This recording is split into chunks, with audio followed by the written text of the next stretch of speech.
जय हिंद। कैसे हैं आप सब? आशा करते हैं आप सब अच्छे होंगे, मस्त होंगे और खूब अच्छा तरीके से पढ़ाई कर रहे होंगे। आज हम लोग प्रीवियस ईयर के क्वेश्चन पेपर शुरू कर दिया है लोग, मैथ और रीजनिंग का। तो और अपने चैनल का एक लोगो है, नौकरी मतलब वर्दी और स्टडी मतलब रन सर। चलिए शुरू करते हैं। तो देखिए, इतना मेहनत किए हैं, सब लिखे उखे हैं। जैसे कि हम बताए थे प्रीवियस क्लास में, इसका सिलेबस के बारे में, बिहार फॉरेस्ट पुलिस का सिलेबस के बारे में जो बताए थे, इसमें 25 क्वेश्चन जो रहता है वो रीजनिंग मैथ्स से रहता है। तो उसी का हम प्रीवियस ईयर, ये आपका एग्जाम कब हुआ था? 16 दिसंबर 2020 वाला एक क्वेश्चन पेपर है। तो चलिए शुरू करते हैं। यदि सबसे पहले हम इसमें से पढ़ लेते हैं, ठीक है। यदि किसी संख्या का 25%, ठीक लिखा है, यदि किसी संख्या का 25% 225 है तो वह संख्या है। तो मान लेते हैं, यदि किसी संख्या, मान लेते हैं संख्या x है, कोई दिक्कत नहीं। यदि किसी संख्या का मतलब होता है गुना 25%, परसेंटेज काटेंगे नीचे 100 आएगा। यदि किसी संख्या का 25% 225 है तो वह संख्या मान लेते हैं x है, उसका 25% 225 है। कोई दिक्कत है क्या? नहीं। इसका क्रॉस मल्टीप्लाई कर देंगे, तिरछा तिरछी 25 में x से गुना करेंगे 25x आ जाएगा, इक्वल टू 100 में 225 से गुना करेंगे तो 100 गुना 225। कोई दिक्कत है क्या? नहीं ना। तो ये कट जाएगा, इधर क्या बोलते हैं x इक्वल टू, इधर मल्टीप्लाई में इधर जाएगा तो क्या हो जाएगा? डिवाइड में हो जाएगा। तो 100 गुना 225 बटे 25। कोई दिक्कत है क्या? नहीं ना। तो 25 चौका 100 गुना कर देंगे, 25 चौका 100, 4 दूनी 8 यानी 900 हो गया। कोई दिक्कत है क्या? 25 चौका 100, 2 चौका 8 और एक 900, 900 मेरा आंसर हो गया। तो इसका ऑप्शन क्या हो जाएगा? 900। क्लियर हुआ कि नहीं हुआ? एक बार और समझा दे रहा है। यदि किसी संख्या का 25, मान लेते संख्या x है, उसका 25% 225 दिया, क्रॉस मल्टीप्लाई कर दिया, 900 आंसर आ गया। कोई दिक्कत नहीं। बोल रहा है 2 नंबर क्वेश्चन है, दी गई संख्या श्रेणी में लुप्त पद ज्ञात कीजिए। ये आपका रीजनिंग का क्वेश्चन है। तो रीजनिंग और मैथ को सबको साथ में लेकर चल रहे हैं हम। तो इसमें आगे यहाँ पे कौन सी संख्या होगी? तो 5 में 4 जोड़ेंगे तो 9 आ जाएगा, ठीक। फिर 9 में 4 दूनी 8 जोड़ेंगे तो 17 आ जाएगा। फिर 8 दूनी 16 में 17 जोड़ेंगे 33 आ जाएगा, यानी ये मल्टीप्लाई होते जा रहा है। फिर 16 दूनी 32, 32 में 33 जोड़ेंगे 65 आ जाएगा। ऑब्वियसली आगे जो होगा 32 दूनी 64, यानी 64 में 65 जोड़ेंगे, 5 4 9 और 6 6 12, तो 129 हो जाएगा। कोई दिक्कत है क्या?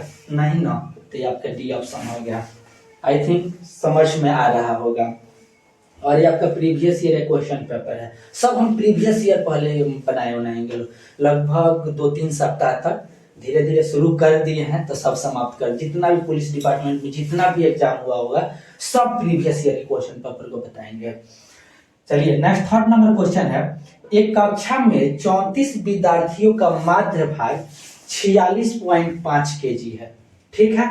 34 विद्यार्थियों का माध्य भार 46.5 केजी। तो 34 विद्यार्थियों कुल वजन निकाल लेते हैं। तो 34 विद्यार्थियों का माध्य इतना है 46.5, तो कुल निकालेंगे तो मल्टीप्लाई कर देंगे। समझ में आ रहा है ना? तो मल्टीप्लाई करेंगे कितना आ जाएगा? सबसे पहले हम 46 में 34 से मल्टीप्लाई कर रहे हैं। 6 चौका 24 के 4 और 4 चौका 16, यहाँ पे मल्टीप्लाई करेंगे तो नहीं दिखेगा।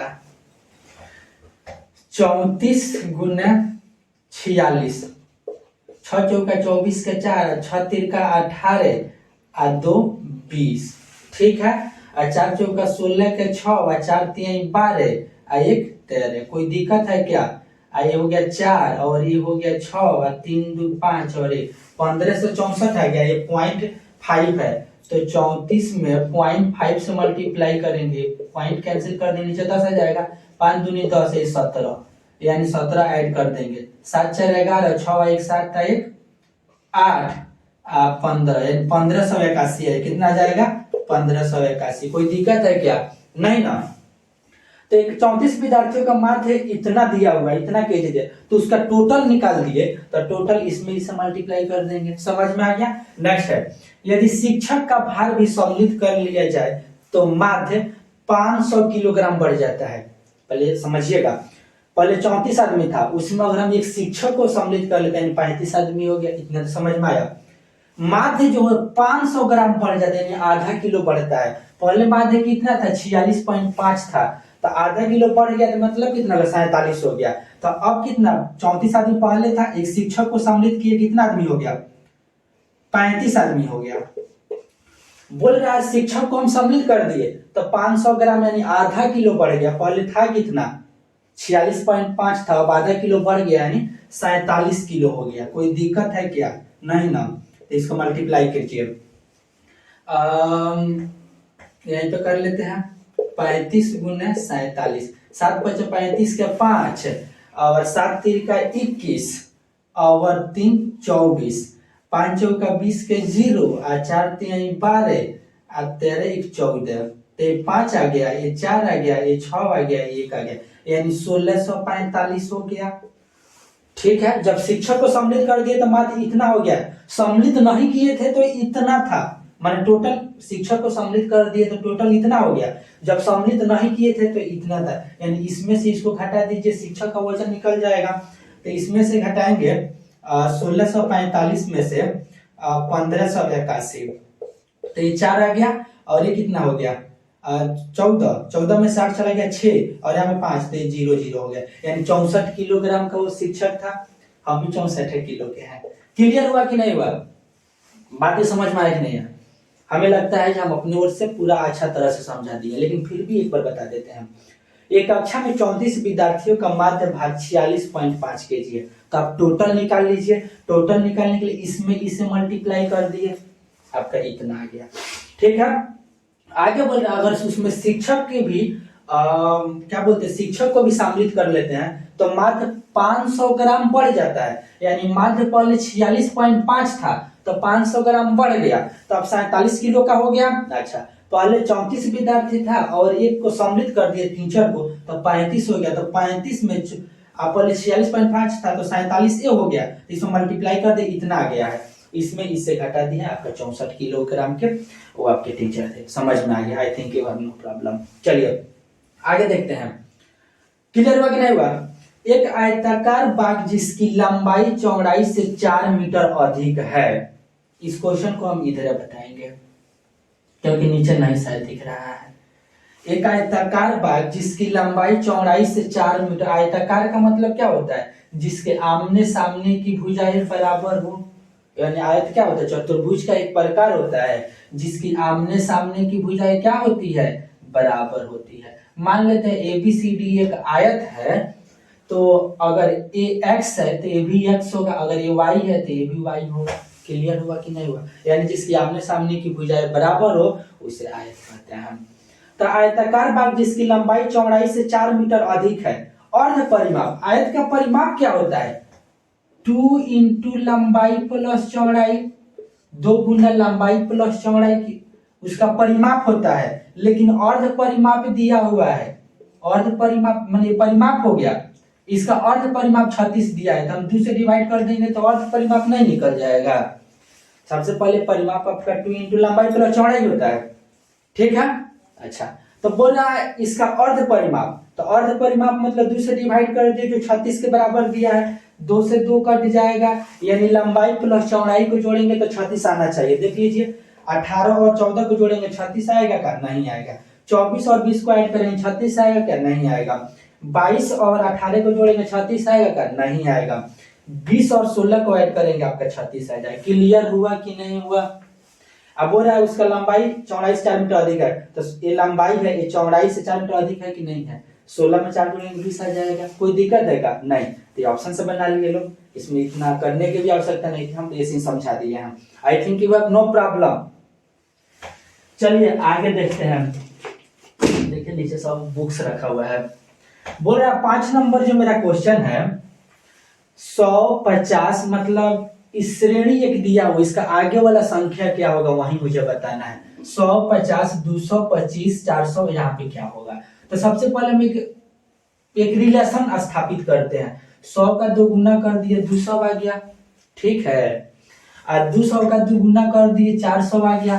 400 का 2 गुना करेंगे तो 800 यहाँ पे ना आएगा, तो यहाँ पर वाला नंबर तो 800 हो गया, वो भी ऑप्शन में दिया हुआ है, लेकिन मुझे वहां तक नहीं, ये वाला बताना है। 50 का आधा कर दिए 25 आ गया, 25 का आधा कर देंगे तो 12.5 नहीं आ जाएगा, यानी ये ऑप्शन नहीं हो गया। क्लियर हुआ कि नहीं हुआ?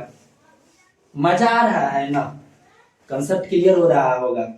क्योंकि हम भी आईएससी से ही बच्चों को पढ़ाते थे, और जैसे कि यहाँ पे इतना देर पढ़ा रहे हैं तो कोई पैसा नहीं मिल रहा, बस आप सबको लाइक शेयर और सब्सक्राइब के वास्ते बता रहे हैं हम, और थोड़ा नाम हो और थोड़ा पैसा कमाए। पैसा कमाना कैसे, बस आप सब, हम अच्छा कंटेंट दे रहे हैं, आप मेरे चैनल को सब्सक्राइब कर दीजिए, लाइक कर दीजिए, शेयर कर दीजिए। अगर मेरे पढ़ाने से, अगर हम पढ़ा रहे हैं उसे किसी का नौकरी हो जा रहा है तो इससे अच्छी बात क्या होगी? तो उसकी नौकरी भी हो जाएगी और मुझे पैसा भी मिलेगा। पैसा किस तरह? मुझे यूट्यूब से लेंगे, आप लोग से थोड़े ले रहे हैं। तो आप सबको बस इतना ही करना है कि आप मेरे चैनल को लाइक कर दीजिए, शेयर कर दीजिए और सब्सक्राइब कर दीजिए। कंटेंट में कोई कमी नहीं होगा। यहाँ पे मेरा लिखावट गलत हो सकता है, हैंड राइटिंग मेरा गलत हो सकता है, लेकिन कंसेप्ट गलत नहीं हो सकता है। चलिए 6 नंबर क्वेश्चन देखते हैं, रीजनिंग का क्वेश्चन है। अमन का परिचय कराते हुए प्रिया ने कहा, अमन का परिचय कराते हुए प्रिया ने कहा, उसके भाई के पिता यानी अमन के भाई, अमन के भाई के पिता यानी अमन के पिता मेरे दादा यानी प्रिया के दादा के इकलौते पुत्र, यानी उसके दादा के इकलौते पुत्र कौन हुए? उसके पापा हुए। इकलौते पुत्र है यानी उसके पापा है, ठीक है। इसके भी भाई के पापा है, तो प्रिया किस प्रकार अमन से साथ, तो उसकी बहन होगी, तो ये आपका बहन आंसर हो जाएगा। नहीं समझ में आया? सबसे पहले हम ये बोल रहे हैं प्रिया के दादा के पुत्र यानी मेरे दादा के पुत्र मेरे पापा हुए, इतना समझ में आया? इस लाइन का तो मतलब समझ में आ गया। और अमन का भाई के पिता यानी अमन के पिता, अमन के पिता उसके भी पिता है, यानी अमन उसका क्या है? भाई है, तो यानी प्रिया क्या हुई? उसकी बहन हो गई। क्लियर हुआ कि नहीं हुआ? चलिए आगे देखते हैं। दी गई श्रेणी में लुप्त पद ज्ञात कीजिए। तो ई जी जे एन एस और आगे क्या होगा, ठीक है। तो इस टाइप क्वेश्चन को बनाने के लिए आप अल्फाबेट को लिख लीजिए, याद करने। बहुत सारे सर बोलते हैं, हमारे रीजनिंग वाले सर, हम 20 पॉइंट से पढ़े थे बेतिया में और बहुत अच्छा कोचिंग था, ठीक है।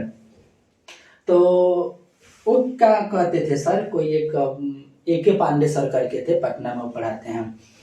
वो सर बोलते थे इसको याद कर लो। हम कभी भी रीजनिंग के किसी भी चीज को याद नहीं किए, बोलते यार इतना देर में लिख लेंगे, कंफ्यूजन क्या करने की आवश्यकता है।